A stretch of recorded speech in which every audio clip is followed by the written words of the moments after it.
Hello everyone and welcome to my YouTube channel psycho ज्ञान। इस वीडियो में हम कवर करने वाले हैं part 2 of chapter 1 from Barron book. इसका पार्ट 1 मैं ऑलरेडी अपलोड कर चुकी हूँ अपने चैनल पे। Do go and watch it for better understanding of this chapter. So last time जिस टॉपिक पे हमने छोड़ा था वो था psychology, it's grand issues and की पर्सपेक्टिव्स। साइकोलॉजी सब्जेक्ट के इश्यूज क्या हैं और उनके पीछे का पर्सपेक्टिव क्या है, that we will try to understand today. The first issue deals with the fact that everyone remains same to some extent and undergoes change in some respect. Thus comes the issue of stability versus change. तो हमारी कुछ ऐसी qualities हैं जो time के साथ भी नहीं बदलती हैं। जैसे कुछ लोगों को भीड़ भाड़ नहीं पसंद, वो इंट्रोवर्ट्स हैं, तो उनको कभी भी भीड़ भाड़ पसंद नहीं आएगा। लेकिन कुछ चीजें ऐसी होती हैं जो वक्त के साथ based on our environment, based on our learning, वो चेंज हो जाती है। फॉर एग्जाम्पल, पहले किसी को पढ़ने में मन नहीं लगता था, लेकिन जब वो पढ़ने वाले बच्चों के साथ ज्यादा उठने बैठने लगा तो स्लोली एंड ग्रेजुअली उसका भी इंटरेस्ट एकेडमिक्स में बढ़ गया और वो भी आगे पढ़ने लग गया। So there are things that are quite stable in nature, जो वक्त के साथ इतनी इजीली नहीं चेंज होती हैं, and there are certain things that change based on our environment और अदर फैक्टर्स।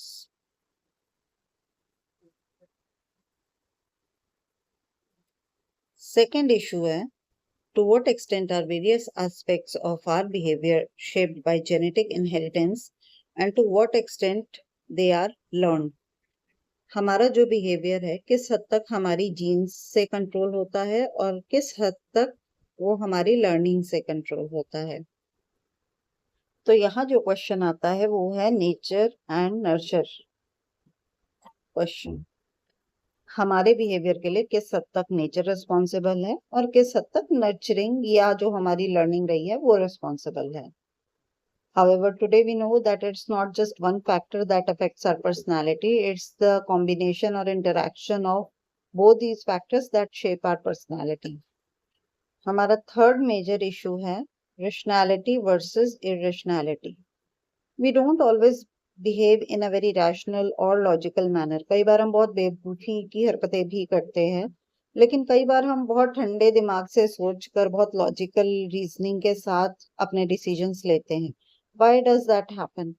क्यों हम कई बार इरेशनल हो जाते हैं, क्यों हम कई बार रैशनली बिहेव करते हैं? What affects these things?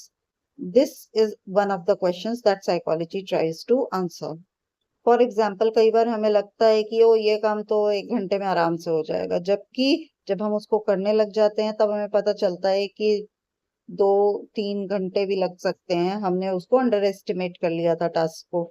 And by answering such questions we try to understand how our mind works.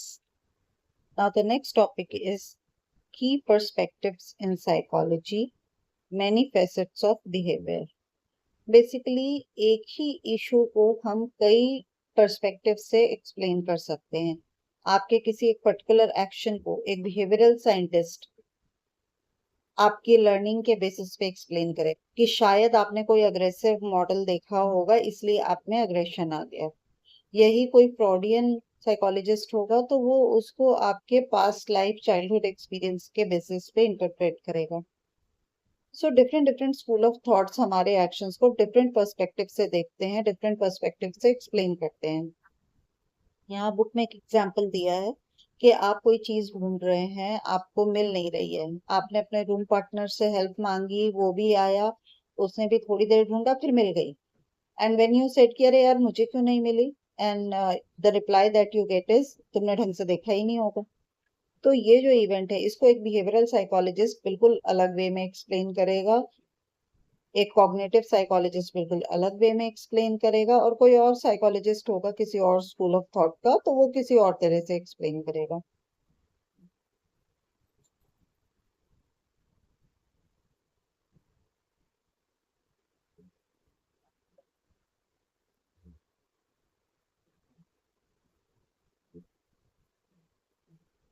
यहाँ पर यही बताया गया है कि ये जो इवेंट है एक बिहेवियरल पर्सपेक्टिव से हम इसको एक्सप्लेन कर सकते हैं। यहाँ पे साइकोलॉजिस्ट का जो अटेंशन है वो इस बात पे फोकस्ड होगा that what he does differently than you do. जो आपको नहीं मिला उसको कैसे मिल गया, उसके ओवर्ट एक्शंस पे बेस्ड उसका क्या बिहेवियर था जिसके वजह से उसको सामान मिला, आपको नहीं मिला। Another perspective is cognitive and this would focus on your thoughts, how you decide when it's time to give up and call the partner, and how she, as compared to you, thinks about solving this kind of everyday problem. यहाँ पे हमारे thought process की बात हो रही है। कब हमने गिव अप कर दिया, कब हमने अपने पार्टनर से हेल्प मांगी, उसने इस पर्टिकुलर प्रॉब्लम को सॉल्व करने के लिए बेस्ट वे कैसे निकाला। Third perspective is biological factors. क्या आप ठीक से देख पा रहे हैं, क्या आपका ब्रेन ठीक से फंक्शन कर रहा है, कहीं किसी तरह का कोई अटेंशन डेफिसिट तो नहीं है। आपके इमोशंस उस वक्त क्या थे जब आपको चीज नहीं मिल रही थी, क्या आप ज्यादा इरिटेट हो गए, क्या आप जितने एफर्ट लगा सकते थे उतने भी नहीं लगा पाए क्योंकि आप इमोशनली डिस्टर्ब हो गए। आपके रूममेट के क्या इमोशंस थे, वो हेल्प करना चाह रहा था या उसको जबरदस्ती करना पड़ रहा था, क्योंकि उस केस में उसके एफर्ट्स में फर्क आ जाएगा। And this would focus on the question whether the differences in ability to find lost objects are present throughout life or appear only in adulthood. So developmental perspective में हम ये देखते हैं कि with time as per our age हमारे अंदर क्या क्या चेंजेस आए हैं। ये जो ढूंढने की कैपेसिटी है ये हमारी चाइल्डहुड में क्या रही थी, ये हमारे बड़े होने पर क्या रही थी, किस तरह से ये चेंज हुई है, और हमारे ढूंढने की एबिलिटी विद एज कैसे कैसे चेंज हुई है। एक और जो काफी इंपॉर्टेंट पर्सपेक्टिव है दैट इज साइकोडायनेमिक पर्सपेक्टिव। इसमें हमारे अनकॉन्शियस माइंड में क्या चल रहा है वो पता करने की कोशिश करते हैं। अगर हम ढूंढ रहे हैं कोई चीज और हमें नहीं मिल रही है तो ऐसा तो नहीं कि हम अंदर से चाहते ही नहीं थे कि हमें वो चीज मिले। अगर हम कोई चीज ढूंढ रहे हैं और वो हमें मिल नहीं रही है तो शायद अनकॉन्शियसली हम चाहते ही नहीं थे कि वो हमें मिले।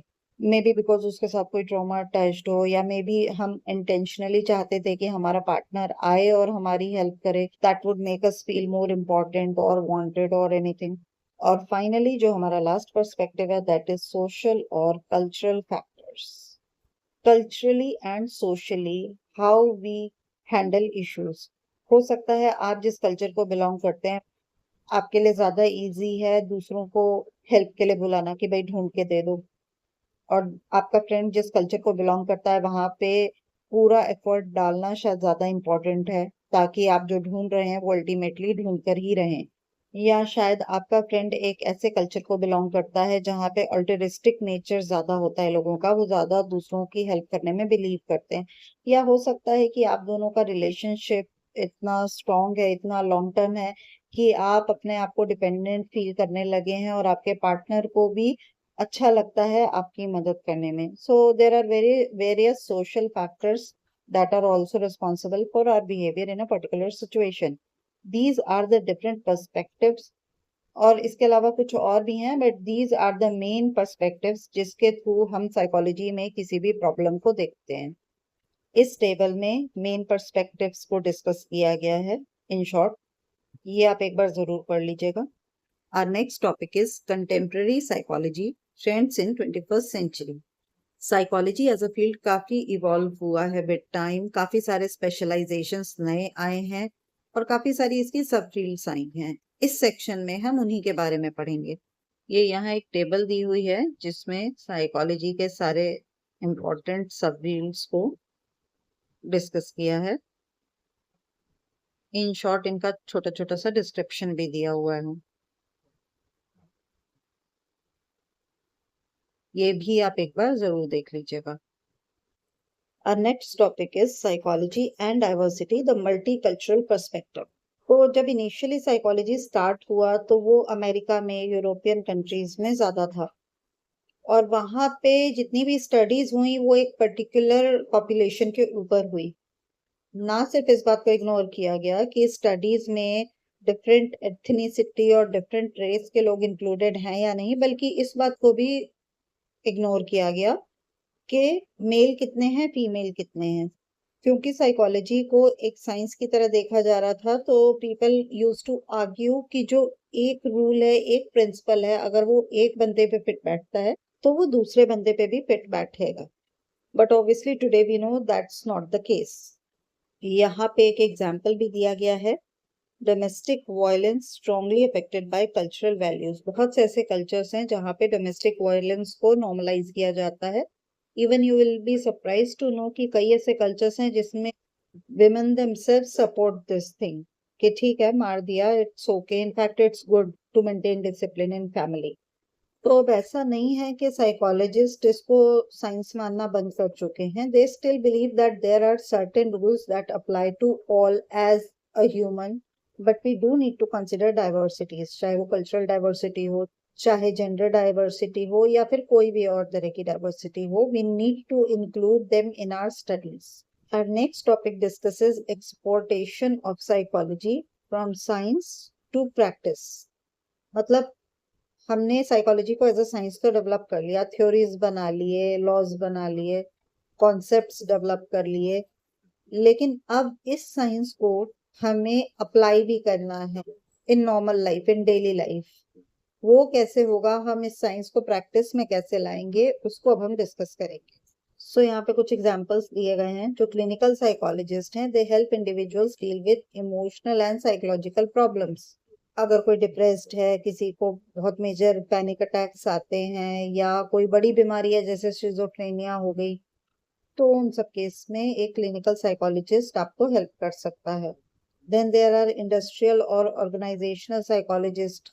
इनका फोकस होता है वर्क रिलेटेड प्रॉब्लम्स को सॉल्व करना। अगर एम्प्लॉयज के बीच में इश्यूज आ रहा है, मैनेजमेंट और एम्प्लॉयज के बीच में इशू आ रहा है, या एचआर रिलेटेड कोई इशू है, then they are of great help there.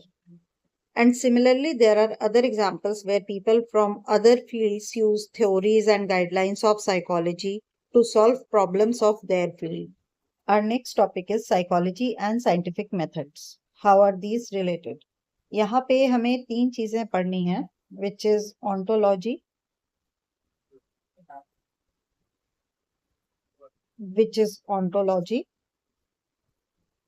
This is belief about the nature of things. Onto means being, logy means study.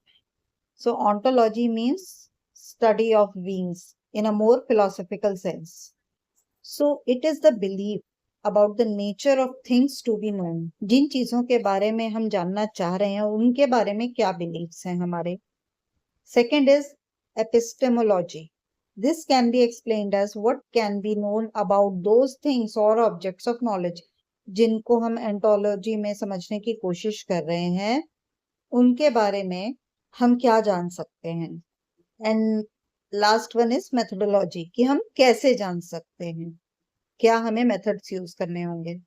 अब साइकोलॉजिस्ट का शुरू से ही एक बेंट रहा है कि हमें इस सब्जेक्ट को साइंटिफिकली एक्सप्लोर करना है. So let's try and understand कि basically what is science, and then we can understand how psychology fits into this scientific mold. First point is empiricism, that evidences should be obtained through observation. हमने किसी तरह की कोई assumption नहीं किया, बल्कि हमें सामने से कुछ दिखा है, उसको हमने properly record किया है, और उसके basis पे हमने अपनी theories develop की हैं. Second one is determinism. जब हम कोई theory develop कर रहे हैं, so with certainty we should be able to say that this particular thing has occurred because of this particular reason. It should be detrimental. Another is parsimony. Things should be explained with as little words as possible and as simply as possible. Usually it is considered that the simplest explanation is the best or correct explanation. The scientific findings are believed to have following qualities. They are cumulative in nature, so any new work would be based on the previous work, and any new work will supplement or complement the previous work. They are verifiable. जो भी research से आपको पता चला है, आगे कोई दूसरा बंदा होगा वो भी उसको वेरीफाई कर सकता है. How? By replicating the same methods that you have used. to reach the same conclusion that you have reached. And third one is public. हमारे जितने भी scientific work हैं वो publish होते हैं और एक public domain में रहते हैं. Anyone can read it, study it. अगर उस पे किसी को कोई objection है तो वो objection भी आप raise कर सकते हैं. There is nothing secretive about it. Now, Kuhn noted that science progresses through certain stages. The phase during which scientists accepts a common approach or paradigm is called period of normal science. Subsequently and over time, when more contradictory findings accumulate, different approaches or paradigm is presented and a scientific revolution takes place. तो जब हम एक common approach को accept करते हैं, एक paradigm को accept करते हैं, उस फेज को हम एक नॉर्मल साइंस की फेज बोलते हैं. बट जैसे जैसे न्यू फाइंडिंग्स आती हैं और उसके बेसिस पे डिफरेंट अप्रोचेस इंट्रोड्यूस होते हैं या जो पुरानी फाइंडिंग्स हैं उनमें किसी तरह की कोई कॉन्ट्रडिक्शन मिलती है, तब एक साइंटिफिक रेवोल्यूशन आता है and we try to understand कि पहले वाले जो फाइंडिंग्स थे उनमें क्या एरर्स हैं और अब हम उनको कैसे चेंज कर सकते हैं. सो बहुत से लोगों की ये थिंकिंग है कि जब हम वाइट लैब कोट्स पहन के किसी लेबोरेटरी में एक्सपेरिमेंट्स करते हैं that is science, but it is not so. Science basically is an approach. It is basically a special approach for acquiring knowledge, an approach involving the use of several key values or standards.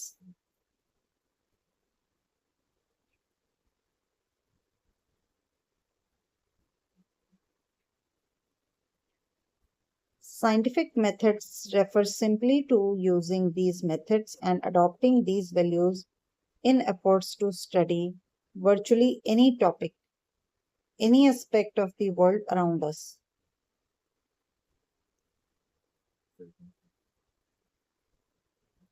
It is this adoption of the scientific method that makes psychology a science and that makes the information it acquires so valuable.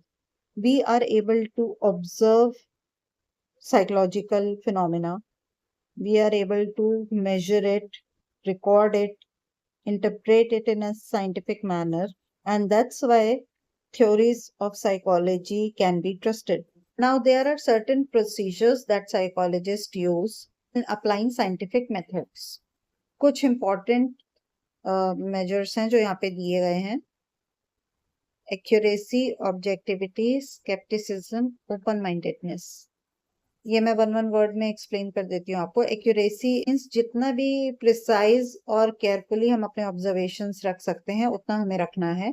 Objectivity is कि हमारे जो भी observations हैं they should be free from any bias as much as possible. Scepticism is that we should not consider something as correct unless it has been proven correct by different means. Open mindedness means कि we should be open to new ideas. हमें ये नहीं सोचना चाहिए कि नहीं यही चीज सही थी इसीलिए जो नई फाइंडिंग्स आई हैं वो गलत होंगी. अगर ऐसा होता तो लोग आज भी अर्थ को फ्लैट ही मान रहे होते. The next is role of theory in the scientific method. So science में एक और चीज बहुत इंपॉर्टेंट है. We are not just concerned about what is happening. We are also concerned about its cause. Why is it happening? And so they develop certain theories on why something is happening. To formulate a theory, there are certain steps. अब इसमें as such explain करने का कुछ नहीं है, लेकिन आप एक बार इसको पढ़ लीजिए, आप खुद ही समझ जाएंगे. Still अगर कोई doubt होगा, then we'll take it up later. On the basis of existing evidence, theory is formulated. This theory, which consists of some basic concepts and statements about how these concepts are related, helps to organize existing information and also make predictions about observable events. These predictions, known as hypotheses, are then tested by actual observations, by research. तो हमने एक theory को formulate किया existing evidence के base पे. उस theory के base पे हमने कुछ हाइपोथेसिस या कुछ प्रेडिक्शंस डेवलप की. फिर उन हाइपोथेसिस को हमने एक्चुअल ऑब्जर्वेशंस के थ्रू, रिसर्च के थ्रू टेस्ट किया. If results of these new observations are consistent with the theory, confidence in it is increased. If they are not, obviously The theory is modified and further tests of its predictions are performed. Ultimately, the theory is either accepted as accurate or rejected as inaccurate. Even if it is accepted as accurate, however, it remains open to further refinement as additional research is conducted. इन्हीं steps को next page पे graphically represent किया गया है. Just have a look at it. So theory about some aspect of behaviour, then predictions derived from theory and which leads to research. जब हम research करते हैं, अगर predictions हमारे कंफर्म हो जाते हैं, हमारा कॉन्फिडेंस इन थ्योरी इंक्रीज हो जाता है. वही अगर हमारे रिसर्च के predictions कंफर्म नहीं हो पाते, confidence in are theory reduce हो जाता है. फिर अगर वो रिड्यूस हो गया है तो थ्योरी को हमें रिजेक्ट करना पड़ता है और उसको थोड़ा सा मॉडिफाई करना पड़ता है with new predictions which are again tested. अब ये जो predictions हैं, ये जो हाइपोथेसिस हमने थ्योरी को मॉडिफाई करके डिराइव किया है, इस पे हम फिर से रिसर्च करेंगे और फिर से हम देखेंगे हमारा प्रेडिक्शन कंफर्म हो रहा है या नहीं हो रहा. Hope it is more clear now. In steps को समझाने के लिए यहाँ पे एक एग्जाम्पल दिया गया है. You can go through it once so that your concept is more clear. It is explained in very simple English. I hope it is clear. Moving on, our next topic is advantages of scientific method. Why common sense often leads us astray. Astray means leading away from the correct path. अब हमारा mind daily life में decision लेने के लिए कुछ shortcuts use करता है जिसको ह्यूरिस्टिक्स भी कहते हैं. अब ये हमारा माइंड क्यों करता है? ताकि उस पे कॉग्निटिव लोड कम हो सके, उसकी एनर्जी बच सके, उसका टाइम बच सके. But sometimes these shortcuts lead us to take some decisions with errors. For example, आपने किसी को ब्लैक कोट ब्लैक पैंट में देखा जिसने वाइट शर्ट पहनी हुई है और हाथ में एक ब्रीफकेस है और काफी प्रोफेशनल लुक है फेस पर, तो आप हो सकता है मोस्ट लाइकली ये कंक्लूड कर लें कि वो एक लॉयर है. हालांकि ये assumption सही भी हो सकता है और गलत भी हो सकता है. कई बार इसी तरह के एरर के वजह से शादियों में सफेद या काले कपड़े पहने हुए लोगों को हम वेटर समझ जाते हैं. So it's always better to have a logical and scientific approach. But before we reach any conclusion, let's try and find out what these errors are. First bias is confirmation bias, the tendency to verify our own views. अगर हमें लगता है कि कुछ सही है तो हमें वही चीजें दिखाई देंगी जो हमारे व्यू को सपोर्ट करती हैं. वो कहते हैं ना कि अगर कोई किसी में कुछ गलत देखना चाहता है तो उसको गलत ही दिखेगा, और अगर कोई किसी में कुछ अच्छा देखना चाहता है, कुछ सही देखना चाहता है, तो उसको सही ही दिखेगा. So it is something like that. और क्रिमिनल जस्टिस का एक आई थिंक थर्ड सीजन था जिसमें एक जुवेनाइल पे केस चला था, उसमें भी कंफर्मेशन बायस डिस्कस हुआ था. If you want you can go and watch that series. It's a nice series. Another such shortcut और ह्यूरिस्टिक इज अवेलेबिलिटी. जो इंफॉर्मेशन हमें रेडिली अवेलेबल है उस पे हमारा ध्यान ज्यादा जाता है और उसके बेसिस पे ही डिसीजन लेने के हमारे चांसेस ज्यादा होते हैं. फॉर एग्जांपल अभी रिसेंटली काफी सारे एयर क्रैशेस हुए हैं, तो हो सकता है कि अगर आपको भी कहीं ट्रैवल करना हो तो आपके मन में शायद ये बात आए कि एरोप्लेन ट्रैवल सेफ नहीं होता है, तो मुझे बाय रोड या बाय रेलवेज ट्रैवल करना चाहिए. ऐसा नहीं है कि इसके पीछे कोई बहुत साइंटिफिक कैलकुलेशंस हैं, बट क्योंकि आपने रिसेंटली अभी यही सब सुना हुआ है, आपके दिमाग में यही सब चल रहा है, आपका पहला जो एक इम्प्रेशन आएगा माइंड में वो यही आएगा कि I should avoid aeroplane travels. However, such decisions could have errors and you should trust them with caution. So ज्यादा appropriate क्या है, rational view या intuitive thought?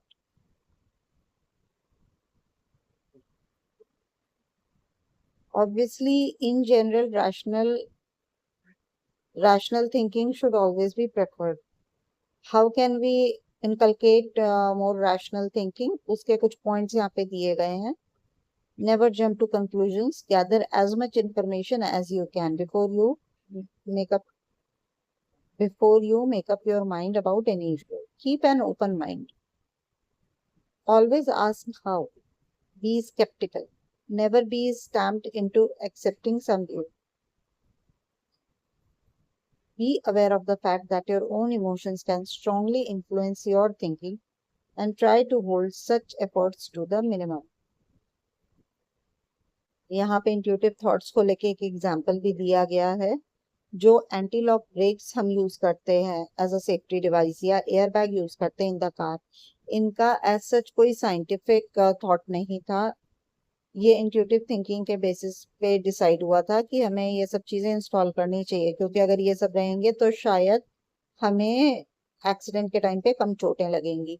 बट जो हमारा रिसर्च है वो ये शो करता है कि ऐसा कुछ भी नहीं है, and these are much less effective as they were believe to B.